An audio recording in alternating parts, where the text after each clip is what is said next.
ఈ రోజుల్లో మనిషి జీవితమే ఒక పరిగెత్తే రైలులా మారిపోయింది.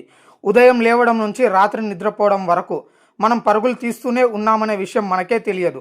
వృత్తి, డబ్బు, కంఫర్ట్, పేరు, ప్రతిష్ట ఇవన్నీ అందుకునేందుకు మనం ప్రయత్నిస్తున్నాం. కానీ ఇక్కడ ప్రశ్న ఏంటంటే ఈ పరుగులో మనం ఏమి గెలుస్తున్నాం, ఏమి కోల్పోతున్నాం అనే విషయాన్ని మర్చిపోతున్నారు. ప్రపంచం డిజిటల్ అయ్యింది, క్లాసు వేగంగా తిరుగుతున్నాయి, కానీ హృదయం మాత్రం ఇంకా మెల్లగా జీవించాలనే కోరుతోంది. కుటుంబంతో మాట్లాడేందుకు సమయం లేదు, శాంతిగా టీ తాగేందుకు సమయం లేదు, పండగలు పుట్టినరోజులకు సమయం లేదు. మన జీవితం అంతా వాట్సాప్ స్టిక్కర్లలో అంకితమైపోయింది. ఇప్పుడు పిల్లలు బయటకు ఆడడం తగ్గించారు, స్క్రీన్లలో మునిగిపోయారు. ముసలివారితో మాట్లాడడం కూడా తగ్గిపోయింది. మనం అందుకే అందరికీ సమయం ఇవ్వాలి.